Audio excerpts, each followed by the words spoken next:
Hey reader, welcome back to the channel. This is Centaur here, and today we are taking a look at the Roach Rush. This is a sometimes common way that people will play StarCraft. When they're playing StarCraft 2, they'll start with roaches, maybe they upgrade some of them to Ravagers later, but that becomes basically their entire strategy for the entire game, right? It's a roach all in sort of thing, trying to see if you can do a lot of damage to the enemy before they can really get up and running, right? And while a lot of people do tend to use roaches in general, in StarCraft, the tabletop miniatures game, from what I've seen so far, I don't think a lot of people are running basically pure Roach, right? Maybe a queen, maybe one squad of Zerglings to accompany them or something like that, because maybe you want to have the option to surge against armored targets, right? Or something like that. But just in general, most people aren't going to lean into it. So as somebody who loves playing Roach rushes myself, when it comes to the RTS game, and has had some experience and some success with it over here in the tabletop miniatures game, I thought I'd just do a quick video saying, hey, if you want to play a Roach Rush, how might you go about doing that most effectively?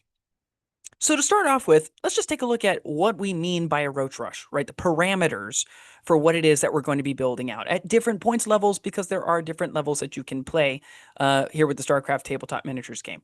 So first of all, what we're looking for is massed roaches that are all pulled together really quickly early on in the match and then sent toward the enemy base pretty much as quickly as you feasibly can in mass, typically at least 5 or 6, for a really durable push to kind of really threaten the enemy, maybe take over the expansion, kind of make it difficult and hamstring their economy, so that way you can just continue pumping in really durable units that are going to be difficult to remove, and thus you're able to win the game. Okay.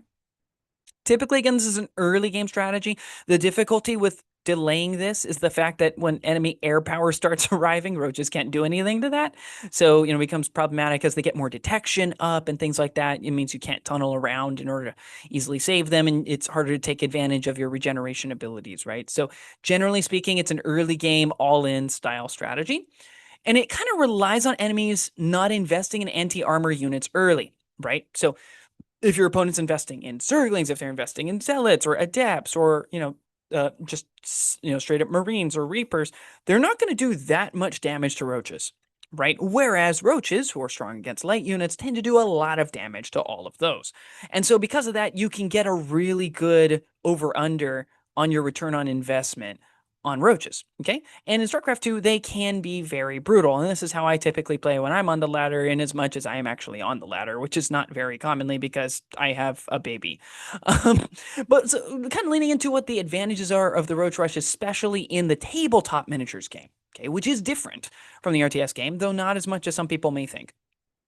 First of all, they are extremely durable, right? They have a baseline 3+ armor save, which is really good, right? Even Marauders, that's only if you buy an upgrade and you are near an objective.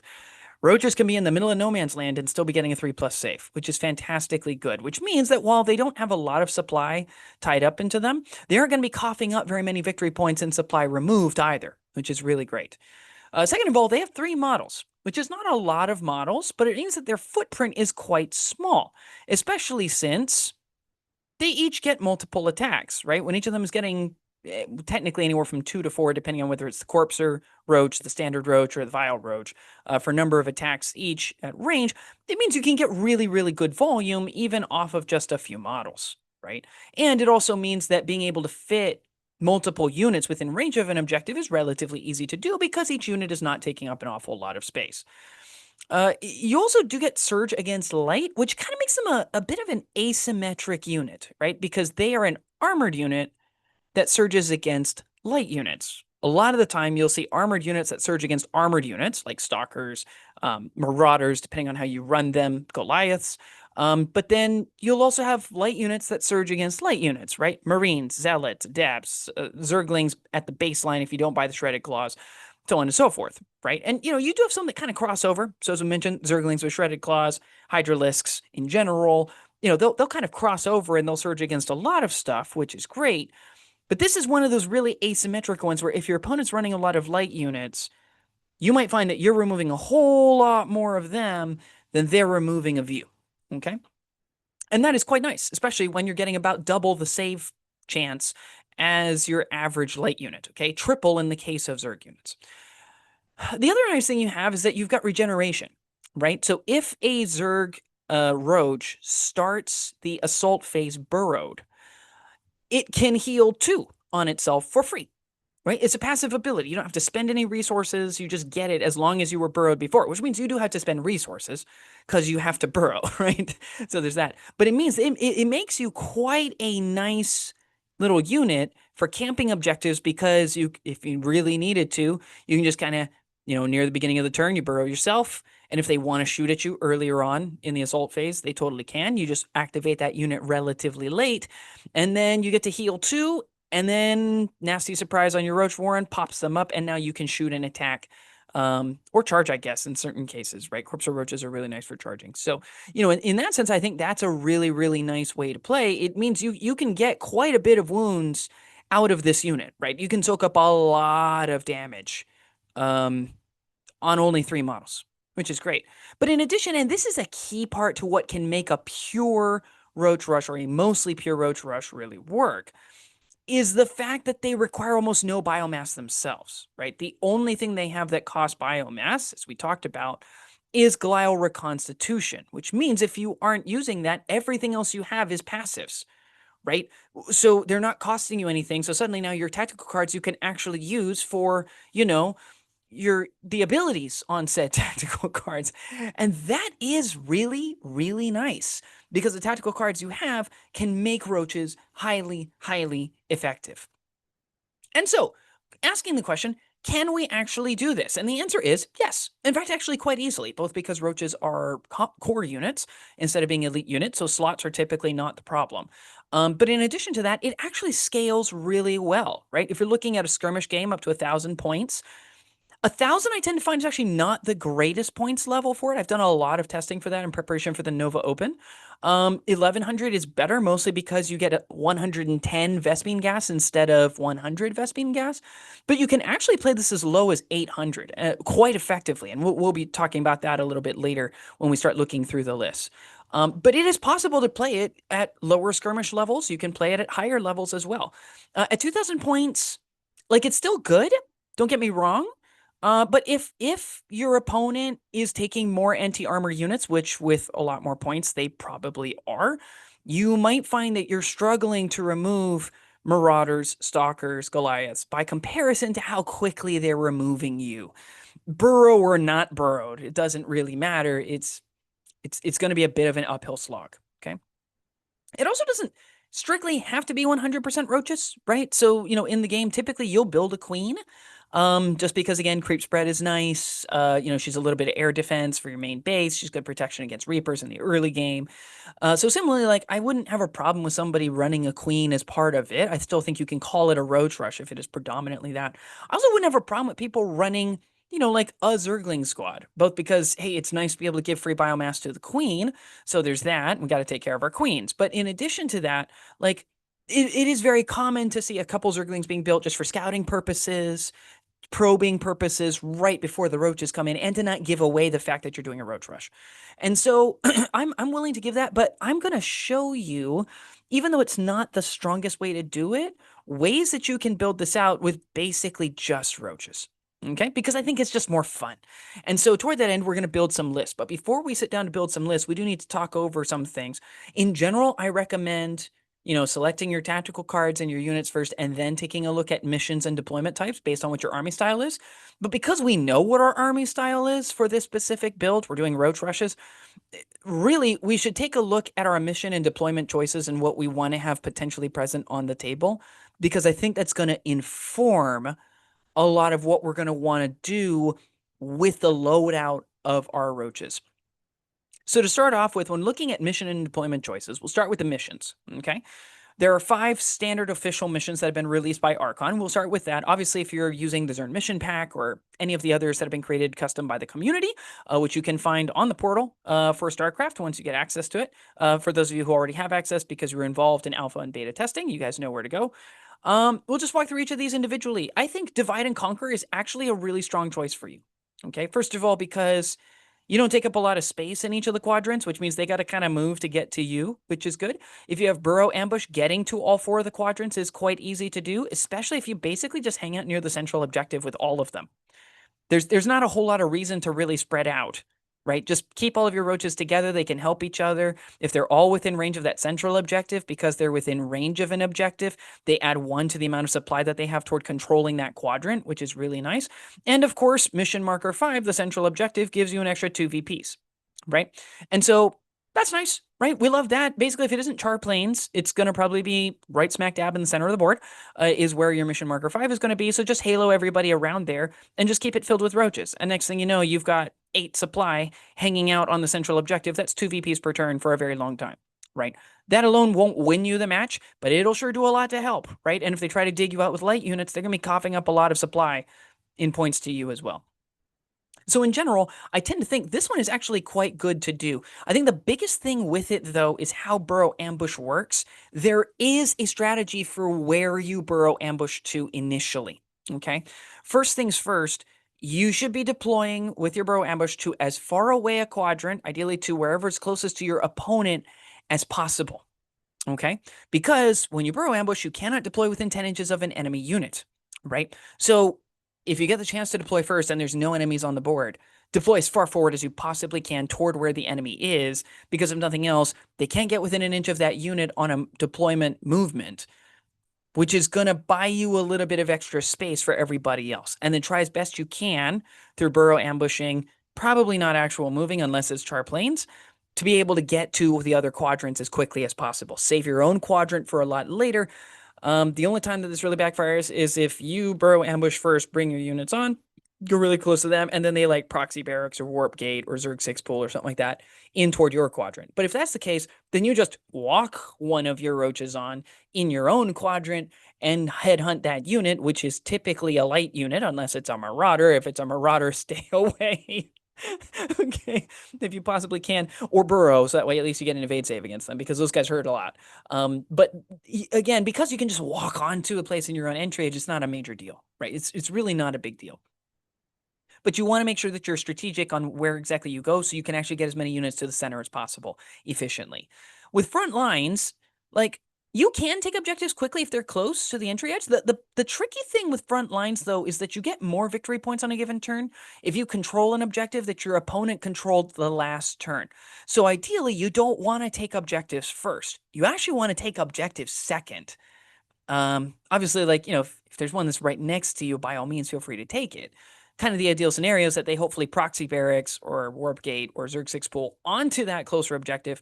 You walk up, begin to, you get there second, you roll up, just start dishing it out to the unit that's over there, and then you claim it. And now you've not only removed enemy supply, at least one supply, because they claimed the objective, but then in addition to that, you've also flipped control of it, and so you end up getting, you get command on it on the second turn. That's kind of the ideal situation, okay?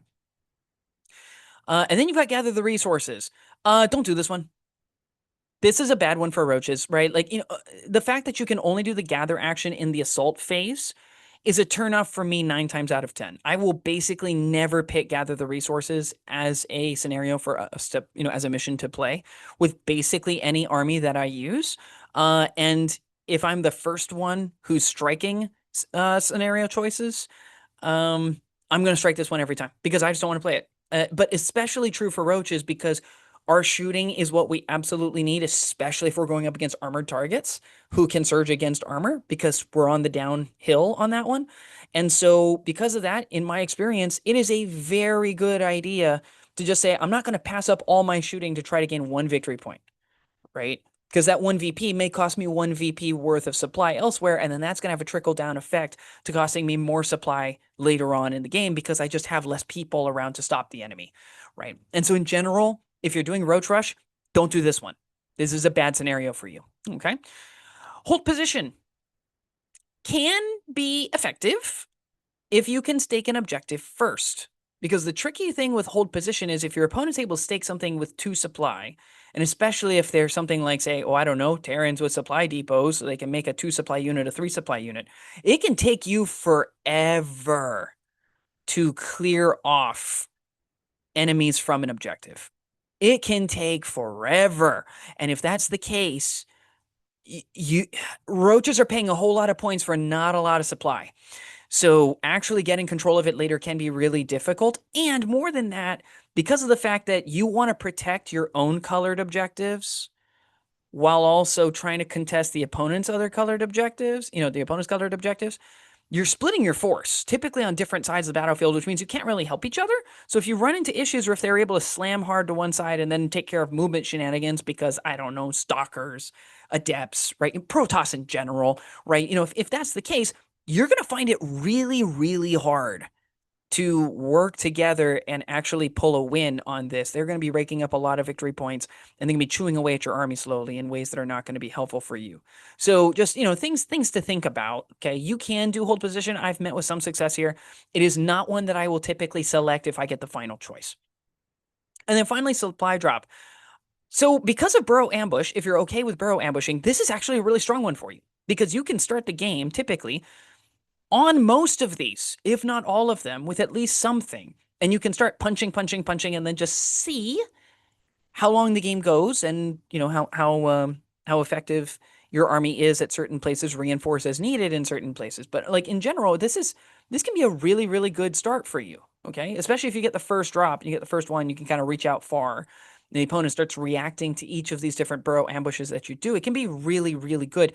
The biggest thing is that you do need to hold long enough to score the objective, but once you're done scoring it, you can burrow, and especially if you take tunneling claws, which we'll talk about a little bit later when we talk about the list, if you take tunneling claws, you can get away from certain places while still maintaining your burrowed status, which is phenomenally good. And so, just in general, from a missions deployment perspective, if I'm choosing ones to take with me, Divide and Conquer and Supply Depot. Those are typically the two I'm going to take, but that's because I believe in burrow ambush. If you're not a burrow ambush person, Divide and Conquer can still be fine as long as you can reach out and get to the quadrants that you want to get to. Hold position can also be really good. The one problem with supply drop is that you might find that you're not able to really get to the places that you really need to get to at the right times.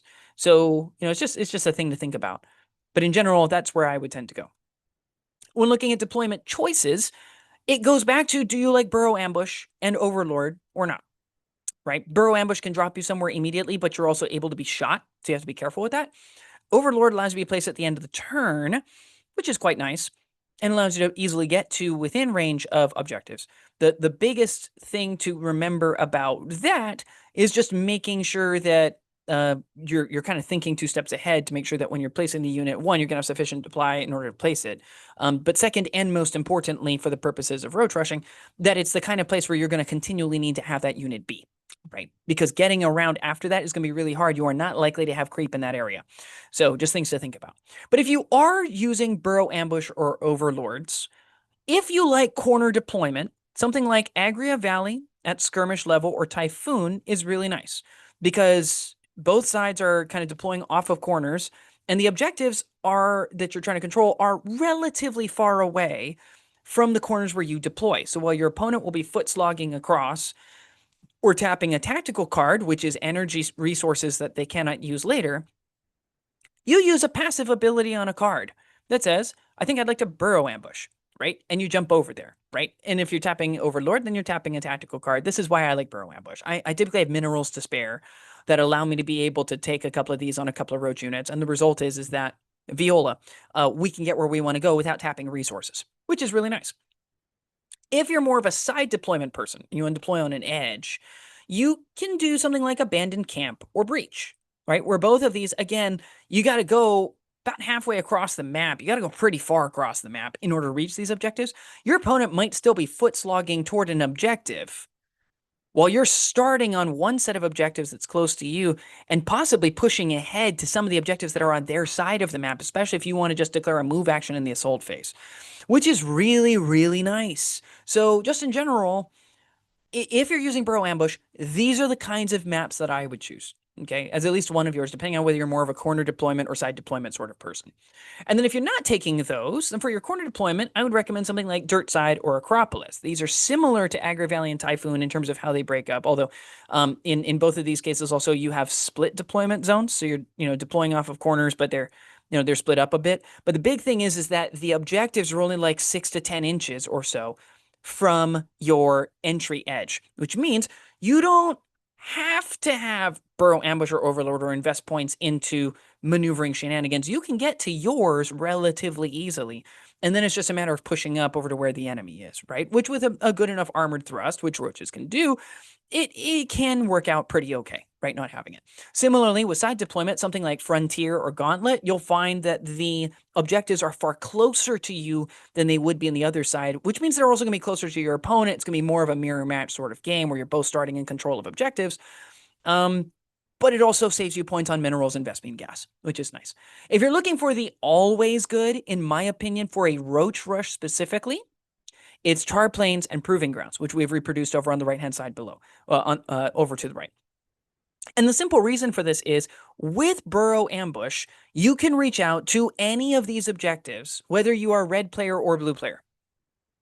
Literally any of them on the map, which is really, really nice. But in addition to that, and this is, I think the really critical part behind it, is the fact that your opponent probably can't, right? Because even if they have something like a proxy barracks, right, or something like that, and let's say that they're the blue player and you're the red player, and they decide to proxy somebody onto your red objective, they're going to have one unit over there. And if they drop a token, that token isn't coming in until the end of the round. That is post-scoring, okay? Whereas with a Roach Rush, if you have Burrow Ambush, or in the case of the red versus blue player scenario, you could Burrow Ambush people over to their blue objective so that they're basically right there in range. One of them is then free to just go and engage anybody else who's trying to foot slog it over. The other unit just moves up into range in order to contest on supply. And the next thing you know, you've taken over the blue one while you foot slogged over guys from your red objective over to, from your entry edge over to the red objective. And now you've got that one under your control as well. And because you were able to potentially Burrow ambush people onto that central objective as well, you're now really dominating control over the objective side of this map as early as round one. Whereas a lot of people are used to, okay, well, in round one, I'm going to control mine. I'm going to be fighting for the neutral objective. And I'm going to be slowly pushing my way turn 2, turn 3, hopefully securing before turn 4 their objective. And that's kind of how the game's going to work. You could find them way on the back foot because you let off with, hi, I'm moving towards your blue objective. What are you going to do about it? So they start reacting, start sending things over to the blue objective. And you're like, okay, now I'm Burrow ambushing over here to the central neutral objective. What are you going to do about that? And they're like, oh my goodness gracious. Okay, well, I guess we want to kind of maneuver over here to this objective. And then you're like, okay, now I'm reinforcing over here to my back objective just to make sure it's no easy cheese for you. Like suddenly the whole map is yours, right? You've really dictated the momentum of it, and you can do that really effectively, right? With either player. Proving grounds even more so. I think some people look at it and they think to themselves, oh my gosh, blue looks like it's really at a disadvantage. Its objectives are really far away from it, and the red objectives are still relatively close to the red entry edges. This is a real disadvantage for blue. Blue has multiple advantages in this. First of all, they can contest opposing objectives and the neutral objective really, really easily, which means hold position is a really good scenario for you here. Because the ones that you want to be able to score the most points on are easily reachable for you. But also, thanks to Burrow Ambush, you can deploy so you're within a 3-inch radius of your own blue objectives. So if you get the first move, you strike wide and go really deep down to one of the blue objectives. And then they're like, oh my goodness, I guess I got to challenge that. And they go after the other one, stake another Roach unit there. And then the whole rest of your supply is just going into feeding into the ones that are going to get you a really solid amount of points. The next thing you know, boom, you've got yourself a really good option here. So just in general, I tend to think this is a really, really solid build out for you. You really cannot go that far wrong with Proving Grounds or Char Plains. And your opponent might look at it thinking, oh man, I've got a really, really big advantage here that would be really hard for me to blow. And as it happens, roaches are really good at doing that because they're extremely durable and really hard to get rid of, okay? And so we'll start at the lowest level I would recommend playing this at, and that is at 800 points, okay? So at 800 points, this is kind of your baseline. You should take Zerg Swarm for reasons we're about to explain in about 10 seconds, okay? This is going to give you 2 abilities. First of all, you can burrow a unit, even one that's already activated, okay? As long as it is unengaged and it is friendly to you, and it's a ground unit, okay? You can't burrow Mutalisks, okay? Mutalisks cannot be burrowed this way, okay? But you can burrow them even when they've already activated or haven't gone yet, right? Without even having to activate them, which is really nice. In addition, If you don't choose to use its ability for that on a given turn, and you're not using its biomass ability for any of your abilities, which you shouldn't have to do because roaches, you can instead, when a unit has to perform an evade save, add a +1 to their evade save rolls, which means you effectively lower the difficulty by 1. So now a 5+ evade on a burrowed roach unit becomes a 4+ evade after a 3+ armor save, which is crazy. That is crazy. Okay. So may I recommend to you, if you want near invulnerable roaches against a single attack, like this is the way to do it, right? Because remember, even the evade saves even work against Surge. That's the beautiful thing about it, right? Like you're going to get those against everything. If you're knocking out half of the hits they got between Surges and whatever they got past armor, that is a really, really good start. When looking at tactical cards, we're going to take Accelerating Creep because it's the only one Zerg Swarm can currently get access to, but also because, you know what, Speed +1 is really good. Okay, Speed +1 is really, really good to have because then we're moving at 5/8 in as much as we have creep tokens out, which we will have the ability to make, even though we don't have a queen in this particular list. But yeah, it can't hurt you, right? Just in case to have something like that out there. And then for our tactical cards, we're going to take 2 Roach Warrens and a Hatchery. And this can be exactly our 80 gas that we're going to be using. And the reason why we're taking this loadout instead of taking a spawning pool or even an overseer, so we can remove hidden tokens, remove the benefits of hidden from people within range of the token, is because we can burrow a unit every turn with the hatchery. We can burrow a unit every turn with the Zerg Swarm, and then we can unburrow both of those with the ability to still act in the assault phase. That's really what we're doing it with, and we can pull this off because the army that we're using below does not have Glial Reconstitution, which means we don't spend any of our tactical cards for biomass. We have literally a 0 biomass consumption army, which means we can always use the bonuses on the cards. And that's important. You don't get that with queens. Queens will very often have to tap at least one card, typically because they want to heal somebody and they want to creep spread on the same turn. This one, we can creep spread.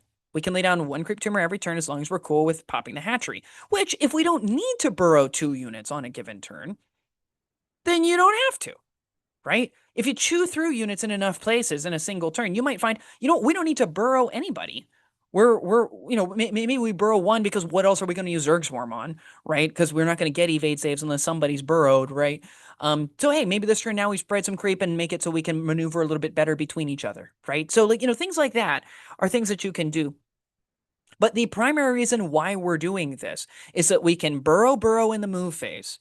And then at the start of the assault phase, we activate everybody who isn't burrowed. We want the burrowed status to stick around as long as possible so that people are shooting at us and we're getting evade saves on top of our already incredible armor save. But in addition to that, and this is the key and why we like this, is that then at the start of when you activate them in the assault phase, presuming that people have had to attack us, they've had to shoot at us, right? Things like that. You heal 2 with Regenerate at the very start of their assault, and then you unburrow them with the Roach Warren with Nasty Surprise, and then you can shoot. And that is really, really sweet.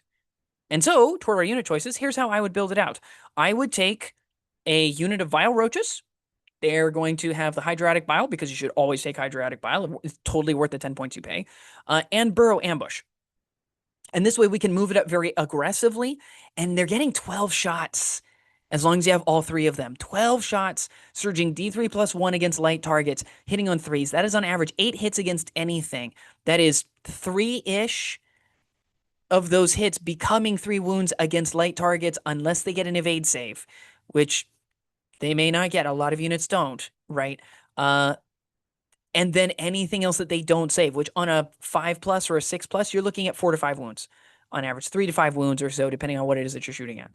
That is really, really good, right? 3 to 5 plus the additional 3. That's a lot of wounds that you're slipping through against things, okay?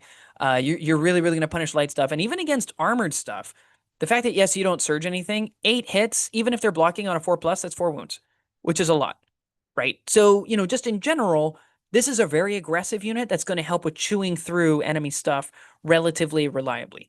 And then we're going to take 3 more roaches, just standard roaches. We're going to take them with the Hydrotic Bile and Burrow Ambush. So this is going to be a nice brute force sort of unit that we can just throw up against the enemy and tag stuff, because I believe you should always have at least 2 Burrow Ambush units. And then we're just going to take 2 more squads of roaches with just the Hydrotic Bile, because we need them cheap. The result is 790 points. If you like Tunneling Claws, you can finagle and fit in Tunneling Claws into this. That's totally fine. I didn't feel like it was strictly necessary, and I see us popping up units every single time we're burrowing them anyway. So I don't feel a whole lot of need for us to be able to, to include them necessarily. But it is an option.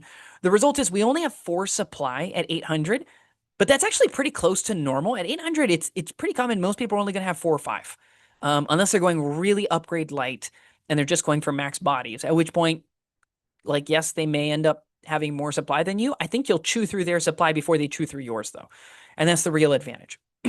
When looking at 1,000 points, I'm going to stick with Zerg Swarm. And newsflash, we're going to be going with Zerg Swarm every single time for this, because you can Swift Burrow people, which is really nice. And you can bump up their evade save, which is really nice. And I think it's going to be way more useful than giving yourself the options for better impact hits. Right? Roach rushes can do impact hits. Corpse or roaches are a thing, but it's not really the thing we want to do all that much. And so then, looking at the tactical cards, we're going to take Accelerating Creep again, because we have to. We're going to take a Roach Warren, we're going to take a Hatchery, and we're going to take an Overlord this time. Now, you can technically spot your opponent some gas effectively by just leaving 20 gas on the table. And you can go for just the same things we did before, right? You can do 2 Roach Warrens and a Hatchery if you really want to. I don't think that's a very good way to do it, personally. Spotting your opponent, I'm sorry, it's 10 gas. Spotting your opponent 10 gas, I don't feel like it's strictly necessary. The Overlord is also quite nice, because if nothing else, we may want to drop people further than a place 18 action. This gives us the option for further than a place 18 action, and I felt like it was okay to keep it this way.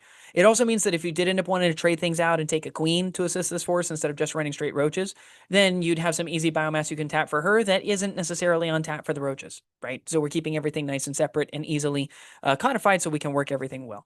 This means we can burrow 2 units every turn. We just won't be able to attack with both of them.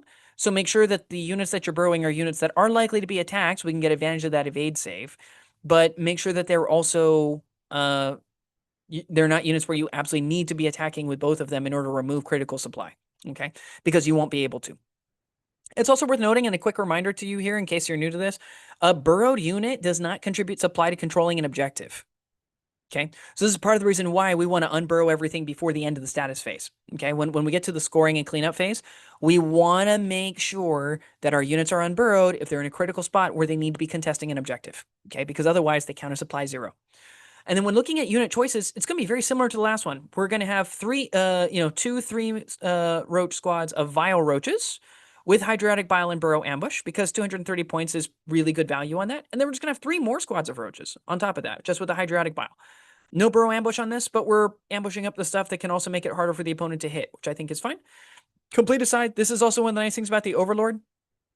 If you don't want to use it to drop somebody far away, you can always tap it as your Vile Roach Spew if you want to, right? In order to trigger that. And suddenly, enemies getting debuff hit 1, and if you're really clever about it, they don't have a chance to restoration it because they didn't keep a unit like that nearby.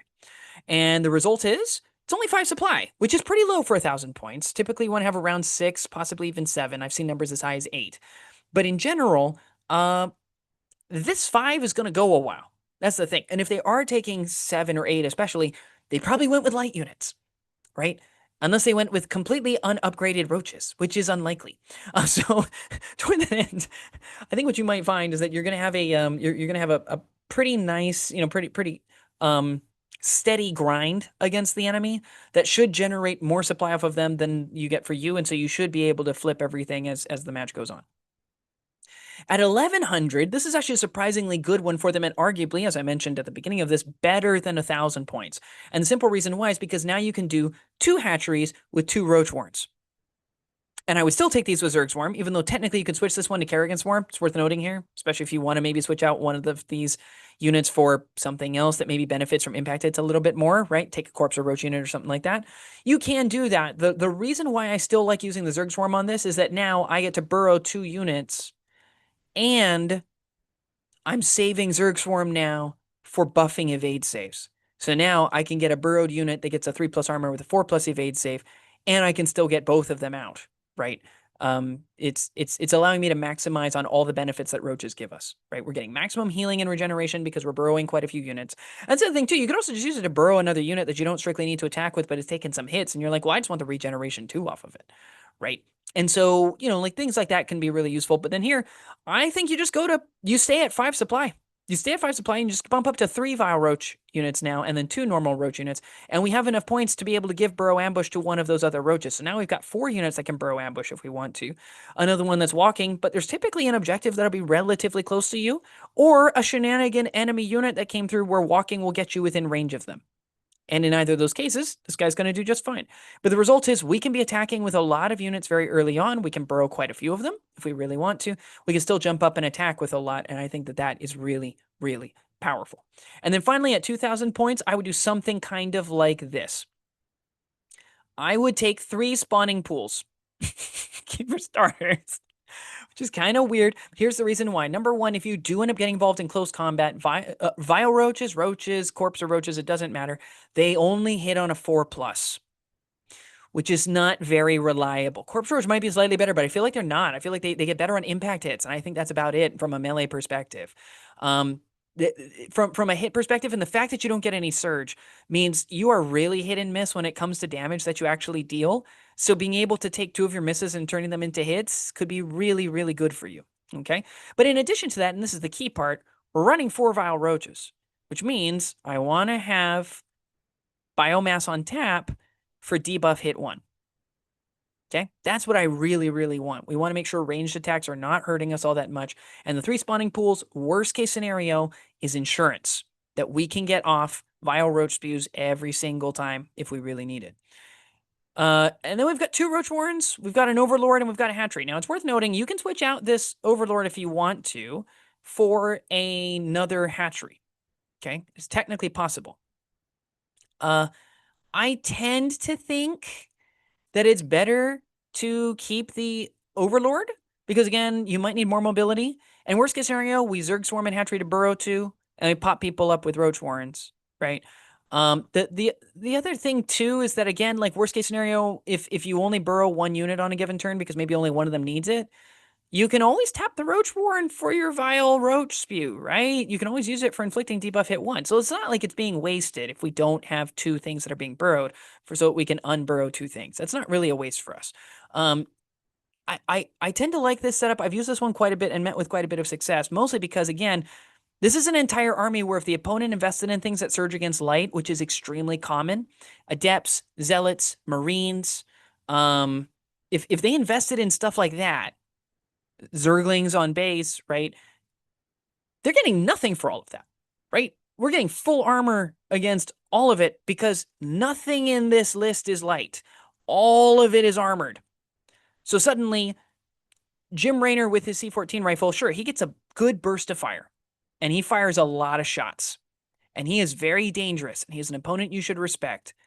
But a lot of those shots are going to plink off, okay, is what's going to end up happening. And so, yeah, like I think this works out really well. We got 4 Vile Roaches, we've got 5 normal Roaches, and you'll notice we included Glow Reconstitution on some of these. And this is one that I kind of went back and forth on because, one, we do have the ability to creep spread. This is a nice thing about having a Hatchery and an Overlord is the fact that, you can creep spread really quickly even on a single activation, which is good. But the reason why I include it here is that there are some situations at 2,000 points, because the map is so much larger, where depending on how your opponent deploys, especially if they get to deploy first, Burrow Ambush is useful, but not as useful as it otherwise could be. Glow Reconstitution, especially once you've made the highway with your Hatchery and your Overlord, does allow you to be able to more efficiently maneuver to places you want to get to without as much fear. In addition to that, we're probably going to be coming onto the table with a number of these guys multiple turns in when the enemy has maneuvered around, which means since you cannot burrow ambush within 10 inches of an enemy, the more that the opponent maneuvers, the less spaces there are on the map where you can burrow ambush to. And a lot of those places are not going to be as efficient or as effective. So I decided to make a little break here, but note in passing, you can drop the Cloud Reconstitutions in order to give you bonuses like burrow ambush, or if you wanted to add tunneling claws, right, or something like that, you do have access to that. And that can be extremely useful.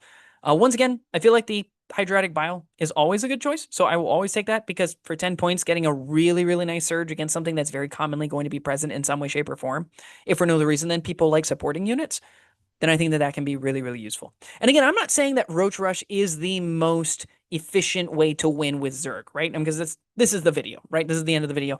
I will say it's a fun way to do it, and it's something people aren't planning on. They're probably planning on some roaches, but they're probably thinking, well, they're going to want some firepower. So they're going to want massed amounts of Zerglings, or they're going to want a couple of Hydras because they're doing damage to every single time. They're going to want some Queens, right? Like they're assuming a more balanced army. And a balanced army is good and probably better, I'll be honest. But if you show up with this, it's an asymmetric style build that is present in StarCraft 2, has been present since Wings of Liberty came out, right? A very, very long time ago. And it can work really, really well. And so I want to encourage you, if you're the kind of person like me who loves roaches, and you're just like, bro, it would be so fun to play so many roaches. We'll probably not win because we just don't have enough bodies, we don't have enough supply. It probably won't win. May I encourage you, my brother, give this a try because I have played a lot of games with roach rushes, and I can tell you, one, people in my group are kind of sick of it at this point, and fair enough. I've been playing around with Zerglings a lot recently just to give them a softer palate on that. But also, like, it can work as long as all the tools are working together. You're really smart about who you're burrowing and when you unburrow them, and when you choose to deploy. This can be absolutely monstrous, and you could do really, really well. So if you like these things, give them a try. But what do you think? Do you think that there's a better way to do it? Should I have included corpse or roaches at some point in one of these lists? Do you think that you need something like a queen in order to be able to get around? Do you think you need a character like Kerrigan so you can actually do damage to armored units more reliably? Let us know down in the comments below, and I'll see you next time.